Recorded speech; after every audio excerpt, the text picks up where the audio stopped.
পাহাড়ের পাদ দেশে নিজের বাড়িতে থাকতো না, নিজে একটি ঘর বানিয়ে সেই ঘরের ভিতরে থাকতো। তাই 1 তারিখে জুরাইজের মা ডাকে, আরে মুসলমানের ছেলেরা, ও নবীর আশিকেরা, ও নবীর প্রেমিকেরা, হযরতে জুরাইজ মস্ত বড় আল্লাহর ওলি ছিল। জীবনে কোনোদিন তাহাজ্জুদের নামাজ কাজা নাই। জীবনে কোনোদিন নফল নামাজ কাজা নাই। আমরা তো ফরজ পড়ি, সুন্নত পড়ি না, সুন্নত পড়ি, নফল পড়ি না। আহারে আপনি যে নিজেকে একজন হাজি বান্দা হিসাবে বলবেন, আপনি যে নিজেকে একজন নামাজি বান্দা হিসাবে বলবেন, ওই নামাজ যদি আল্লাহর কাছে কবুল হয় তাহলে আপনি সফলতা পেয়ে যাবেন। ওই নামাজ রোজা যদি আল্লাহর কাছে কবুল না হয় তাহলে আল্লাহর কাছে আপনি বিফল হয়ে যাবে। আমি সব কিছু করি কিন্তু আমার মা বাবা আমার প্রতি অসন্তুষ্ট।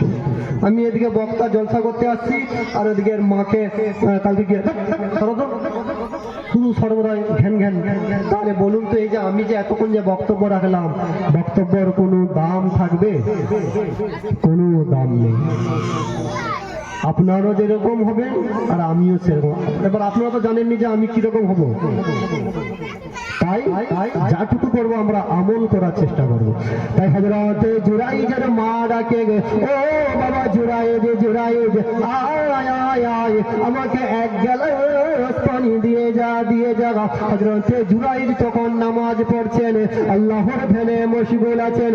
হযরতে জুরাইজ ভাবলো, আমি যদি নামাজ ছেড়ে দেই, আমি যদি নামাজ ছেড়ে আমার মায়ের ডাকে সাড়া দেই তাহলে নামাজ ছেড়ে চলে যাবে।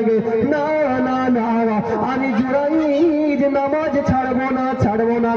আমি আমার মা ডাকছে ডাকুক, কিন্তু আমি নামাজ ছেড়ে যাব না। জুরাইজের মা কি বলে, বাবা আয় না, একবার এসে আমাকে পানি দিয়ে যা। জুরাইজ বলে, আমি নামাজ পড়বো, নামাজ ছেড়ে যাব না, যাবো না।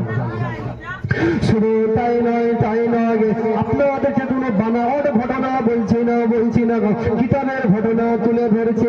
হযরতে জুরাইজের মা দ্বিতীয়বার ডাকে, ও বাবা জুরাইজ,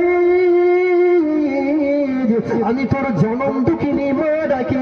ও বাবা জুরাইজ, আয় একবার আমার কাছে আয়। বাবা জুরাইজ, তুই আমার ডাকে সাড়া দে। হযরতে জুরাইজ মায়ের ডাকে সাড়া না দিয়ে আল্লাহর নামাজে মশগুল থাকলেন, তথাপিও মায়ের ডাকে সাড়া দিলেন না। মায়ের ডাকে সাড়া দেয়নি, নামাজ পড়তে ব্যস্ত।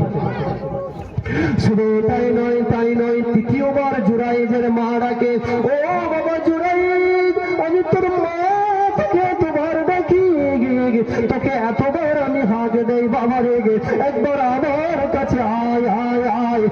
ও বাবা জুরাইজ, আমি তোর জনম দুঃখিনী মা, তোকে ডাকি, একবার আমার কাছে আয়, আমার কাছে এসে একটু বস।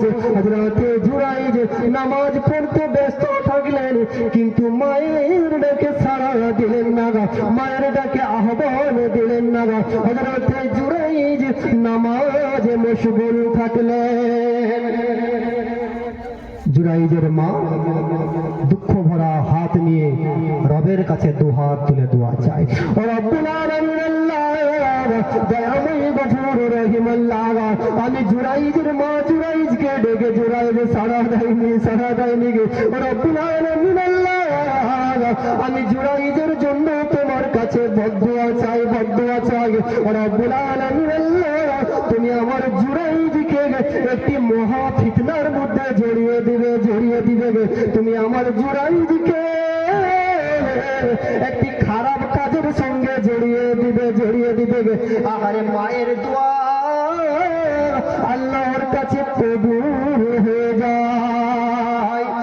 কি বললো যে আমার ডাকে সাড়া দেয়নি, তাই জুরাইজকে এমন একটি ফিতনার মধ্যে জড়িয়ে দাও সেখান থেকে না যেন মুখ দেখাতে পারে।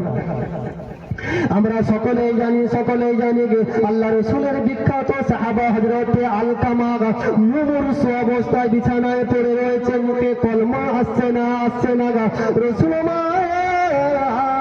সাহাবাদেরকে নিয়ে খোঁজ করতে বলে ও বাবা বেলাল যাও যাও যাও আলকামার বাড়িতে কে আছে দেখে এসো গো। সাহাবারা বলিলেন তার বিবি আছে, মা আছে গে। ও আমার সাহাবারা চলো চলো চলো আমি রসুল যাবো গো। আমার আপনার রসুল তো জাহানের বাদশাহ আলকামার বাড়িতে চলে আসলো গো। ও বাবা আলকামার পরিবারেরা, ও বাবা আলকামার পরিজনেরা, আলকামা কেমন মানুষ ছিল, কেমন মানুষ ছিল গো। বিবি বলে ইয়া রাসূলুল্লাহ ইয়া হাবিবাল্লাহ হুজুর, আলকামা সদা সর্বদাই ভালো ছিল, নামাজ পড়তো, রোজা রাখতো গো।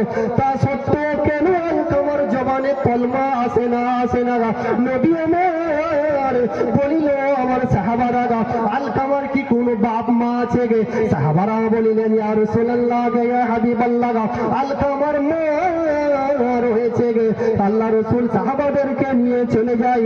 ও মা, ও বুড়িমা, আমি আলকামার হয়ে এসেছি গে, বলো বলো তোমার ছেলে কেমন ছিল, কেমন ছিল গো? আমার ছেলে ভালো ছিল গো। হঠাৎ করে বলতে বলতে আলকামার মা ডুকরে ডুকরে কেঁদে উঠে ইয়া রাসূলুল্লাহ ইয়া হাবিবাল্লাহ হুজুর, আমি আলকামার মা, আমার ডাকে সাড়া দিত না গো। আমি আলকামার মা, আমার ডাকে সাড়া না দিয়ে সদা সর্বদাই বউর কথা শুনতো গো, সদা সর্বদাই স্ত্রীর কথা শুনতো। ইয়া রাসূলুল্লাহ ইয়া হাবিবাল্লাহ হুজুর, আমি আলকামার মা, আমার ডাকে সাড়া দেয় না। ইয়া রাসূলুল্লাহ আলকামা ভালো ছিল, সব ছিল, কিন্তু আমাকে আমার কথা মানত না, শুধু সদা সর্বদাই স্ত্রীর কথা শুনতো। তাই আপনি মাফ করে দেন আপনার ছেলেকে। না, ছেলেকে আমি মাফ করবো না। আল্লাহ রসুল বললো হে সাহাবারা কাঠ নিয়ে আসো, কাঠ নিয়ে এসে আগুন ধরাও, চলো আলকামাট হয়ে আগুনের উপর ফেলে দাও।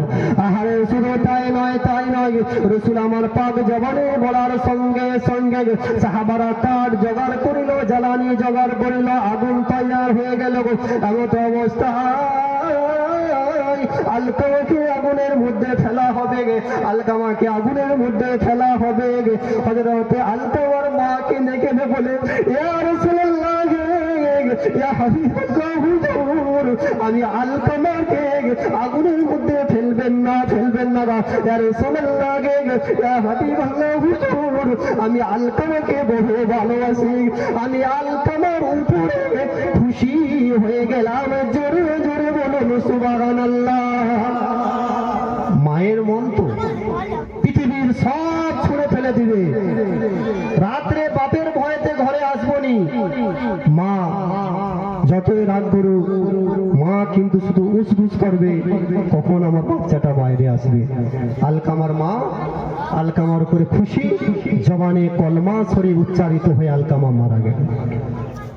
তাই শুধু তাই নয় হযরতে জুরাইজ ওই পাহাড়ের উপরে রয়েছে গে। এমন অবস্থায় মায়ের দোয়া আল্লাহর কাছে কবুল হয়ে গিয়েছে গে। একজন অতি সুন্দরী মেয়ে চলে যায় হযরতে জুরাইজের দরজায়, কথা মারে কে তুমি কে? হযরতে জুরাইজ খুলে দেখলো একজন অতি সুন্দরী মেয়ে নারী রয়েছে। কি ব্যাপার? ওই নারী বলিল জুরাইজ আমি তোমার সঙ্গে মিলন করতে চাই, আমি তোমার সঙ্গে জেনা করতে যাই। হযরতে জুরাইজ বলিলেন না তুমি চলে যাও বাহির হয়ে যাও। শুধু তাই নয় ওই সুন্দরী মেয়ে নামতে পাহাড়ের এক কোণে একটি রাখালের ঘর ছিল। ওই রাখালের ঘরে যখন টকা মারে রাখালের ঘরে টকা মারার সঙ্গে সঙ্গে ওই রাখাল যখন বার হলো বাহির হয়ে দেখলো একটি সুন্দরী মেয়ে। কি ব্যাপার? না তোমার সঙ্গে আমি জেনা করতে যাই। রাখাল বলল মানে মেঘ না চাইতে বৃষ্টি, তাহলে এসো আমরা দুজনে জেনা করি। জেনা করলো, জেনা করার পরে বেশ কিছুদিন চলে যায়। 3 মাস পরে দেখা গেল সেই যে অতি সুন্দরী যুবতী নারীর পেটে গর্ভে বাচ্চা। পাড়া প্রতিবেশীরা বললো কি ব্যাপার রে, তোর এই অবস্থা কেন? না ওই যে জুরাইজ আমার সাথে কুকর্ম করেছে, আমার সাথে জেনা করেছে, জেনার ঔরসের সন্তানটা আমার পেটে। তাই তাই সবাই জানতো যে জুরাইজ একজন মস্ত বড় আল্লাহর ওলি, মস্ত বড় সুফি জ্ঞান সবসময় যেটা দেখে আসছে। তাহলে ডালমে কুচ কালে তাহলে পৃথিবীতে তাহলে এইরকম পাপ কাজ করতো? মারতে মারতে মারতে মারতে পাহাড় থেকে জনসমুখে নিয়ে চলে আসলো। আচ্ছা আপনারা বলুন তো, সেই জামানায় জেনা করলে কি শাস্তি হয়? বা এখনো রয়েছে আমাদের মুসলিম দেশগুলোতে, হত্যা করা হবে, কতল করা হবে। তাই ঘোষণা হয়ে গেল জুরাইজকে হত্যা করা হবে, কতল করা হবে। হযরতে জুরাইজ বলল, ভাই আমাকে তো কতল করবে, হত্যা করবে, তার আগে আমাকে 2 রাকাত নামাজ পড়ার তৌফিক। শুধু তাই নয়, তাই নয়, ও আমার মুসলমানের মা বোনেরা, ও আমার মুসলমানের জওয়ানেরা, যুবকেরা, ও আমার নবীর আশিকেরা, ও নামাজি বান্দা বান্দিরা, কান খাড়া করে শুনে নিন, শুনে নিন। আল্লাহ রাসূল সাল্লাল্লাহু আলাইহি সাল্লাম বলেন, হুমা জান্নাতুকা ওয়া নারুকা, মা বাপ তোমাদের জন্য জান্নাতে, মা বাপ তোমাদের জন্য জাহান্নাম। হযরত রাসূল সাল্লাল্লাহু আলাইহি সাল্লাম বললেন, তোমরা তোমাদের পিতা মাতার উপরে সদা সর্বদাই নরম কোমল অবস্থায় তোমরা ব্যবহার করবে। পিতা মাতার উপরে তোমরা সদা সর্বদাই কঠোরতা করবে না, করবে না। তাই হযরত জুরাইজ রাহমাতুল্লাহ আলাইহি নামাজ পড়ে আল্লাহর কাছে দুহাত তুলে দোয়া চাই, রব্বুল আলামিন, আল্লাহ আমি জুরাইজ দুহাত তুলে তোমার কাছে দোয়া চাই, রব্বুল আলামিন, আল্লাহ তোমার জাতের কসম খেয়ে বলছি, আল্লাহ তুমি তো জানো জুরাইজ কি, জুরাইজ কি, রব্বুল আলামিন, আল্লাহ আমি জুরাইজ দুহাত তুলে দোয়া চাই, এতগুলি মানুষের কাছে আমাকে লাঞ্ছিত অপমানিত করবেন না, করবেন না।